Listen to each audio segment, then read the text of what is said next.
Então, é uma paciente de 56 anos, cadigo 3, hipercalemia refratária, interrogado síndrome hepatorrenal, cardiorenal, paciente com uma fração de ejeção reduzida, diabética, interrogado NASH, atendida com dispneia, edema, cite progressiva, oligoanúria, aumento das escórias renais, manejada na enfermaria com piora clínica por 3 dias, trazida da sala de emergência para quê?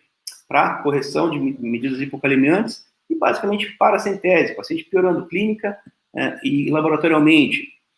Então, o que essa paciente tinha, que foi feito uma paracentese, basicamente, uma melhora clínica parcial, e ela aguardava, então, diálise de urgência e transferência para CTI. Essa é a paciente que a gente está vendo, pessoal.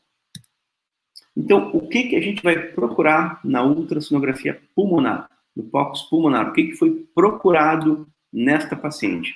Então, primeiro pilar, sonoanatomia, uma passada muito rápida. A gente tem lá em cima, né, pele subcutânea, a gente tem osso, janela acústica, osso, sombra acústica, perdão, a pleura e os artefatos de linhas As. Basicamente, linhas As, aqui é 1, a 2, a 3. Qual o significado? Pode não ter significado nenhum, pode ser sinal de doença grave acontecendo. Então, essa é a sonoanatomia. Segundo princípio, segundo pilar, princípio físico e técnica. Como é que a gente sustenta um transdutor? Que transdutor usar? O transdutor convexo ou o transdutor setorial? A gente pode usar os dois, desde que a gente entenda que cada transdutor tem um motivo, eles trabalham de forma a gerar a melhor imagem possível, de forma a nos permitir entrar nas estruturas do organismo e conseguir gerar imagens que a gente consiga interpretar. Então, a escolha do transdutor é importante e a técnica.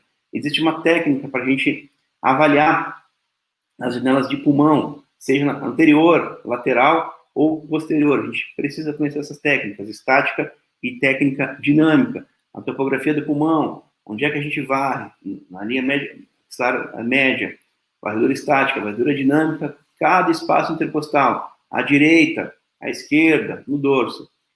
Isso é técnica.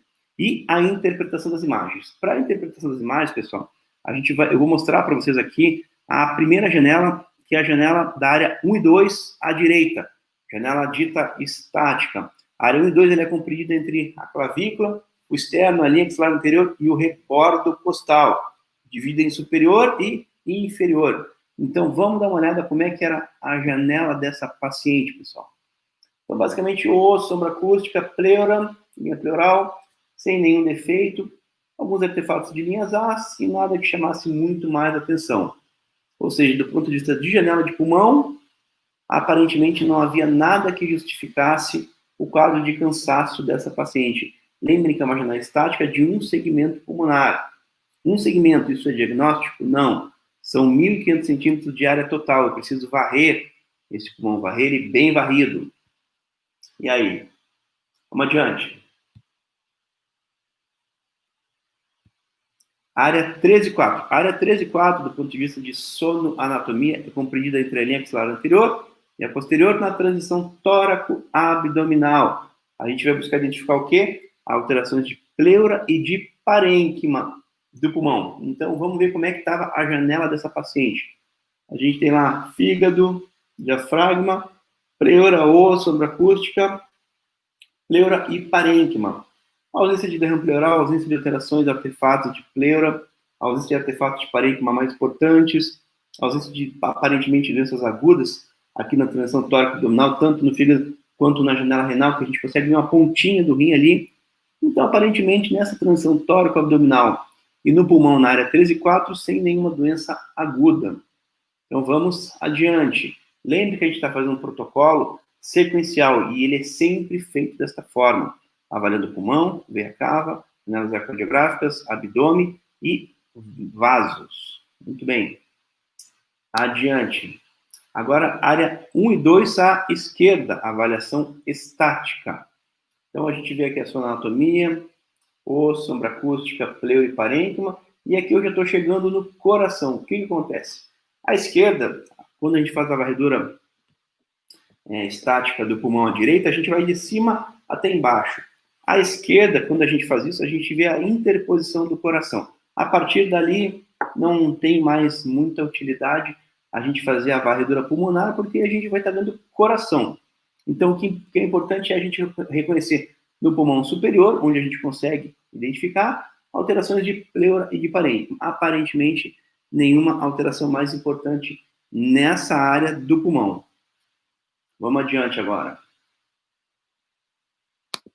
Agora, área 13 e 4, linha axilar anterior e posterior na transição tóraco-abdominal.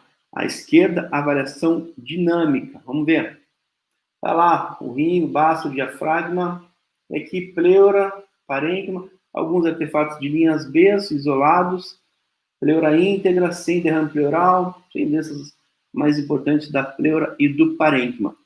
Ou seja, quando a gente chega nessa janela pulmonar, quando a gente faz essa varredura de pulmão dessa paciente, a gente já precisa ter alguma coisa em mente. A causa da insuficiência respiratória dessa paciente, ela é eminentemente pulmonar, ou da dispneia, ou do cansaço?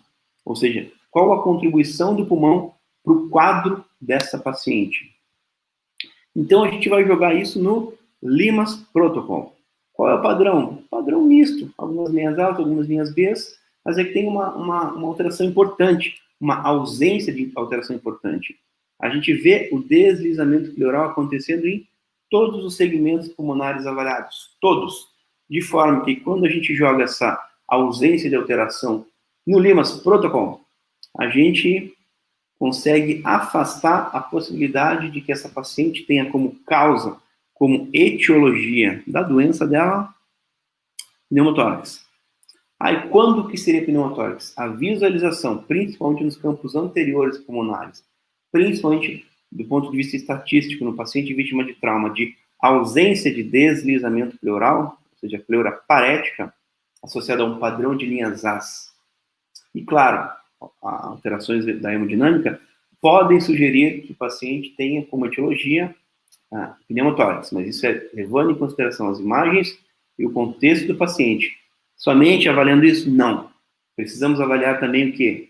Veia cava inferior, janelas ecocardiográficas, se indicado, e, quando indicado, as janelas complementares. Então, com as janelas de pulmão dessa paciente, nós praticamente excluímos a possibilidade de pneumotórax.